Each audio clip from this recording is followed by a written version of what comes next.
Hi, I'm Linda, the host. Welcome to a time to learn about eating healthy, a way to improve your diabetes with learning how to eat plant-based, move your body more, and mindset mastery. We will gain more energy, more clarity, and freedom. Today, we have Ms. Katrine Horn. Ms. Horn is a life coach and nutritionist who helps women shed the pounds they have put on through stress, neglect of their bodies, and emotional eating. She has learned that self-image is the key to successful weight loss. Her clients gain a well-being ritual that will help them to be able to have inspiration and sustainable weight loss. Oh, Ms. Horn, I want to say welcome. Thank you for being here. I'm thrilled to be here, Linda. Thank you for having me. Oh, thank you. Would you share the journey of plant-based eating, your journey? Right. I used to be fat as a teenager. And I got very angry with myself about that. So I was very upset with myself. Actually, this turned into a lot of self-hate. Mm-hmm. And as I'm sure you know, Linda, you can't really change through hate, right? You need to change through love. So I had to go on a self-love journey, really, to be able to love myself enough. Yes. To make healthier eating choices, right? And also what I discovered was that I saw myself as somebody really ugly. I saw myself as somebody fat and disgusting. And I might be using strong words here, Linda. I don't want to shoot right. you. It's true. It's true. Yeah. But that's how I saw myself. So there was no way that I was going to lose weight, right? If I saw myself as somebody disgusting, fat, repulsive even, right? Sure. So I started by really questioning all my beliefs about myself. Okay. And when I got older, I started looking into healthy eating. I became a nutritionist, right? So that I would get the science behind it all. Yes. So that I could really tailor make my kind of diet where I thrive. So when I say diet, I'm not talking about a restrictive diet. When I say diet, it's just what I put into my mouth and swallow, right? So that felt really empowering because to me, I saw all the changes happening. I went through menopause. Yes. Not being bothered, right? Because I was able to keep my hormones in check. So during menopause, we change. I mean, our hormones start playing havoc with us sometimes. That's right. Yeah. Oh, so yeah. I was able to go through that joyfully just by looking at my lifestyle, looking at what I did to my body, what I ate, and making sure that that was as natural as possible. And I've got the immense pleasure of living in the south of France. Yes. So I don't know whether you know anything about France, but they're very big on food. And I live in a region where we've got the most delightful produce. So it's really easy for me here. It's so easy to take care of myself. Oh my gosh, that's beautiful. And no, I don't know enough about the France region to know the type of foods that are out there. I think of pastries a lot, but I didn't think about the other foods. Because I think from here, I hear about pastries and those type of foods, but I know you have so many other types of foods that you're able to eat that's healthy. And that's really great to know. You know, when you have being a nutritionist and teaching, eating differently for a person who have diabetes, what have you discovered for yourself and the work you do for your diabetes solution? What would be your solution? I think that, first of all, it depends, obviously, where you are at in your diabetes journey. So some of us are lucky enough to be able to get off medicine. Yes. So we can just do it all naturally. Yes. But it doesn't mean that if you still need the support of medicine, that you can't do anything, right? We can always do something. We can always improve what we've got, right? So for me, that means looking at what we eat and keeping it as natural as possible. So that means no processed foods. Yes. Right? Yep. So that really means going out there, buying your vegetables, buying your meat, buying everything and making it from the ground up. Yes. Yes. Right? Yes. There's no other solution because we think, oh, I'll just go to like a health store. Yeah. But even food in a health store has got lots of synthetic molecules in it. And those molecules, they just don't help us really with anything in our body, right? They're like little bombs that we put into our bodies, and that just makes everything completely uncontrollable. So I like to start off with detoxifying, meaning that we allow for some time for our bodies just to reset. So often I find also that if we've put on weight, we've been on diets, we've been restricting our food intake, we've been playing with our organism, right? We need, first of all, to reset. And often we have to get our metabolism going again, because through all our lifestyle choices, our metabolism very likely has slowed down. So that means we can hardly eat anything without piling on the pounds. So that is where I start. It's by accelerating or allowing the metabolism really to accelerate and to start burning a lot more calories, starting using our food as fuel, which is what we want to. We don't want to be putting it on our thighs or our stomachs, on anywhere for later use, right? We want to burn have it. Yeah, we want to burn it. And we want to feel the energy available to us. So first of all, I think we have to get rid of what is not right in our bodies, right? So reset. Reset, then we accelerate the metabolism. Often we have to start bile production going again, because bile, I mean, lots of doctors say, oh, you don't need bile, you can live without it. And of course we can survive without it, but I think it's really difficult to thrive, to have a good digestion, to have good gut health if you've got no bile. So that's what we start off with. And then later we look obviously at what we eat and how much we eat, but it's not so much a question of how much as what we eat and when we eat. Wow. That's great. And it's so important of the what and the when. And I would imagine, when you talked about the gut health, because we don't hear enough about gut health, but the what and the when that helps this whole process. Weight loss, because I would imagine if you're watching what you eat and when you eat, weight loss plays a picture. Can you describe us the importance of the weight loss? Why it's important? Well, if we feel that we're too fat, well, then that could just be an aesthetic problem, but it's also often a health problem.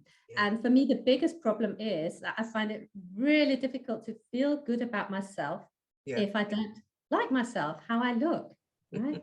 So that is one of my key motivating factors. But obviously, if we are very overweight, then that plays a big role in how healthy we are. And the fat we don't like, the fat on our thighs and our bums and all that, is not really a big problem. It's a fat around the liver. It's a fat around all the organs, right? And that is the fat we want to get to. And when we've got diabetes, this is where we've got, this is perhaps a reason why we develop type 2 diabetes. So we have to go in there and start really by shedding the weight on our tummies. Right? Because I thought for a moment, oh, I've got such a bloated stomach. I'm so bloated. But you know what? It was just that the fat was on the inside, right? It was around my liver and around my organs. It was all that fat sitting in there. I wasn't bloated at all. You just get rid of that fat. Get rid of it. Right. So weight loss to me is not weight loss in and of itself. It's fat loss. Wow. I love that. As women, at my age, we lose muscle. Right. That's just a fact of life. So we have to not accept it. We can just lean back and say, okay, I'm losing muscle. No, right? we have to do something to keep our muscle, to grow our muscle, because that is what is going to protect us from osteoporosis and a lot of other things. So we need really to build our muscle, even if we're 65, 75, 80, I don't care. We need to maintain our muscle. Yes. And they're also of key importance in weight loss only. If you are looking to lose weight, you might be happy if you see, I've lost this week I've lost 3 pounds. But what is really much more important and much more interesting to me is it fat you've lost, or is it muscles, right? Because muscles weigh more than fat. That's right. That's right. So in and of itself, the scales don't really tell us a lot about your health situation and what's going on in your body and where your metabolism is not working optimally, right? Would you agree with me on that, Linda? That is, I totally agree. I mean, we hear a lot about the fat and we forget muscles. People start working out a little bit and they gain weight and they're like, oh, I don't want to do any weights or light weights because I feel like the muscle. And we know the muscle weighs more, but you got to keep it stronger, especially as you describe, as you get older. That muscle is going to waste away. And it's so important to hold all the major organs. And for folks, when you get older, definitely the walking, the balancing, the being able to lift the leg up and down, the buttocks muscle, all those muscles are needed as you progress through life. And even more so when you get older. Absolutely. You know, we hear a lot about, you know, I love that fat loss. I like the fat loss. I love that word. That's going to stay right there the whole time. But, you know, when it comes to weight loss, you know, cravings is such an issue. Oh my gosh. Talk to me about cravings. Yeah. What have you been hearing? I know I heard something. What have you seen, heard so much? I am craving. I'm going to let you run with it. Why do we do this? Well, I know cravings really from the inside because I used to be completely addicted to sugar. Like I needed my sugar fix. I needed my sugar, right? So I craved all the things that were unhealthy for me. Yeah. And that is both a habit in your organism, but it's also a lot of hormones telling you what you want, right? And if you're used to only burning carbohydrates, then as soon as you haven't got any readily available, well, then you're going to crave some more. Your body's asking you, well, fill me up again with some sugar. And when I say sugar, I could be saying carbohydrates, right? So that is one of the things we often crave, isn't it? Those carbohydrates, because they give us fast energy. We are made, we were designed to crave carbohydrates because it's our easiest source of fuel. Only if you get your body used to only burning carbohydrates, well, it means that it will feel these cravings as soon as you haven't got any available. So you really must teach it to start fueling all the energy that you need through protein and lots of other delicious sources, such as fat, right? So you can do a lot by not perhaps cutting out what you eat, but just changing it round slightly. So with my women, when we start looking at cravings are the things that you want to eat in between meals. You think you're hungry, right? You think, oh, I'm going to faint if I don't have a donut now. And you can actually just replace that for a while. So what you could do, instead of having a donut, you could eat a yogurt, you could eat a boiled egg, you could eat nuts and almonds and lots of other delicious things. Just to tell your body, okay, I'm listening, right? No problem, here's some food. You go and burn that, right? Don't ask me for more carbs because I ain't got any. So this is what you've got. Make do with that.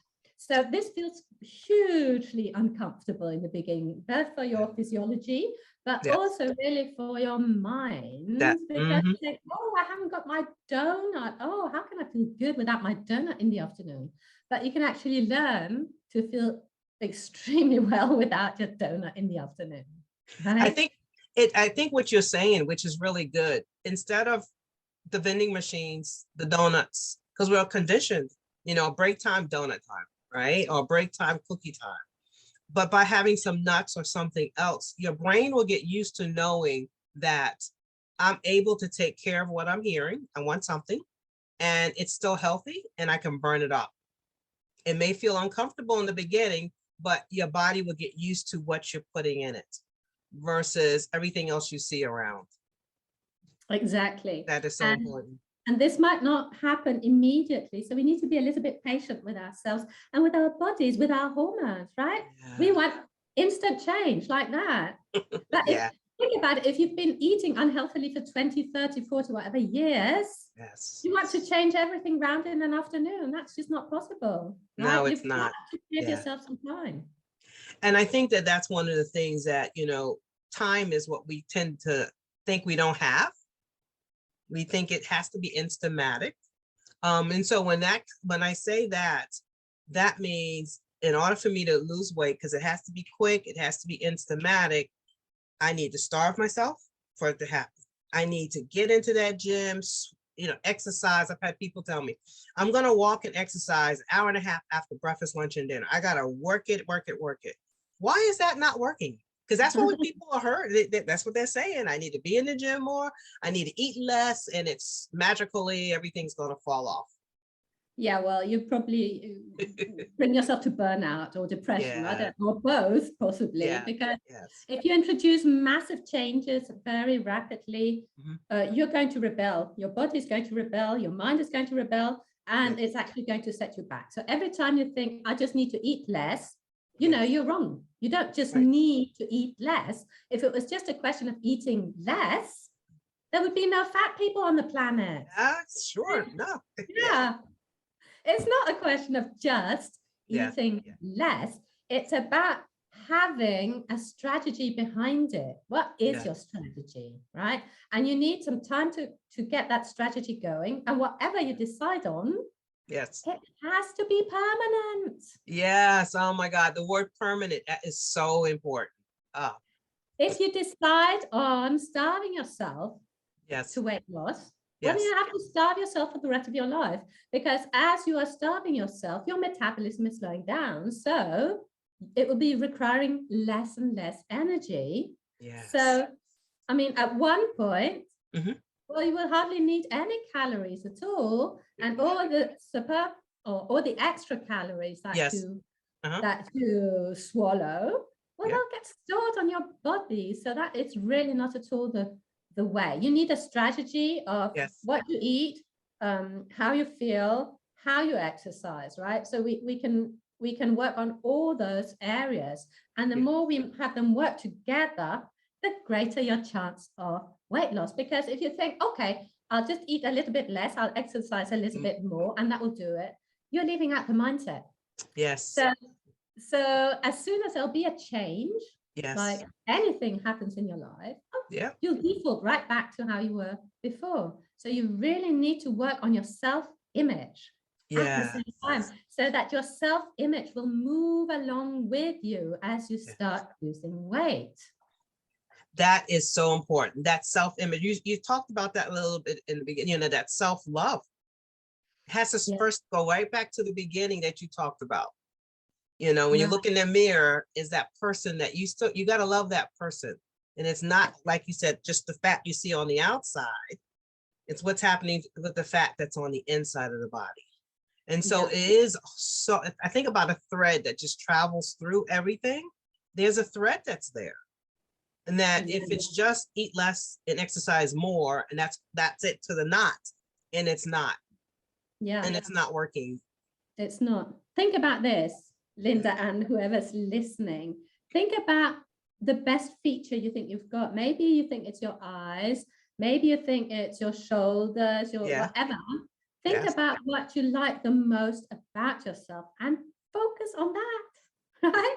Because we've got a tendency to focus on what we don't like. Oh, I've got so fat thighs. I've got so, oh, I think really my hands are ugly or whatever. It's so easy to focus there. Let's just train ourselves to focus on what is actually gorgeous about ourselves. And that's obviously something about us. It could be the skin tone. It could be how we've taken care of our skin and how it's soft. It could be our hair. It could be our eyebrows. It could be our nails. It could be anything, right? Yeah, but anything. Focus on what's right. And that's, think about it, goes right back to that beginning part. It's not just, like I said, the outer part. And even for those who have diabetes, yes, we know your blood sugars are elevated, out of control, in control, whatever the control is. You get lost sometimes in that little world so much that you forgot to come back and just fall in love with self. And you just lost, and you get frustrated. Now there's the frustration and the sadness and all that other part that takes place. But when I listen to you as you describe You know, there's ways of being sustainable. And if you follow the process, this is something you're going to do over and over and over and over again. This is not a one time, it's over. I ate less, I ran to the gym. It's sustainable. And I do like the fact of that fat loss is so important. So a person's looking and they say, well, okay, what's 3 things I can do right now? And you already talked about a couple of them. What 3 things I can do right now? I'm going to listen to this and I want to just do 3 simple steps. What would you have them do? I would have them, first of all, as you say, look in the mirror and find what they like about themselves. Yes. And then start focusing on that, like yeah. ritually, every morning, noon and night, whenever you can, focus on what you love about yourself.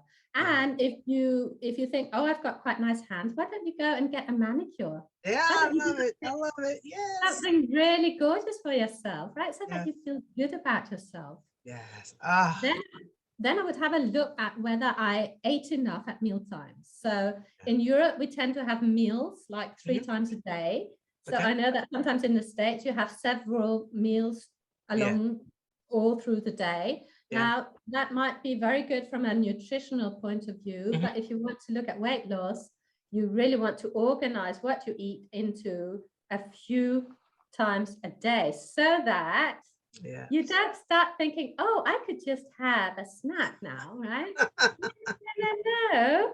We need to get you on a protocol where we decide what you eat and when you eat. And then you do it, right? Then instead of saying, oh, I must go to the gym, you find out how you like to move your body. So that might be through dance. It might be through walks in nature. It might be through anything. You might prefer yoga. It doesn't matter. But we need to get your body moving. So those are the 3 steps I would recommend. And there's a mindset question, there's a nutritional question, and then there's, of course, an exercise question that we all address in these 3 steps. Oh my gosh. And you see how taking that one thread and you can just move it through, to me, it incorporates the whole person. And that's how you would move to be something that's sustainable. You know, the information you have talked about, I'm like, I'm so fired up. I'm always excited because you are giving information where a person can listen and make change. So one of the things I want to ask you, you know, a lot of times a person may feel guilty if they have to do it themselves. If I had to ask somebody, oh my gosh, maybe I'm a failure. Can you talk about the value of it's okay to reach out and seek help? Of course. Yeah. To me, that is a given because we don't have to go through life alone, do we? I mean, we don't say, oh, I have to have a family on my own. Yes. I have to live on my own. I have to do everything on my own. That would be absurd, wouldn't it? Yeah. So I think if you haven't managed to live in well-being with your diabetes, if you're still wanting to lose weight or regulate something, then you must seek help. So either with your doctor or with a weight loss or with a nutritionist, anything really, you can decide where you want to start, right? Sure. What are you most attracted to? And then reach out.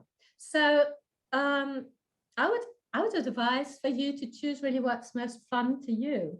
There you go. Right? Yes. Because when we are enjoying what we're doing, we are inspired. So that's why I like to talk about loving yourself to wellness and weight loss, right? Because if we can allow ourselves to enjoy ourselves, then we are motivated, we are inspired to do what we need to do every day. If we come to it saying like, I really must, then that's not fun and we don't do it, right? We start rebelling. Of course you can reach out. I think if you want to really, really like do it once and for all, you could also say to yourself, well, I've been trying on my own for 10 weeks, 10 years, whatever.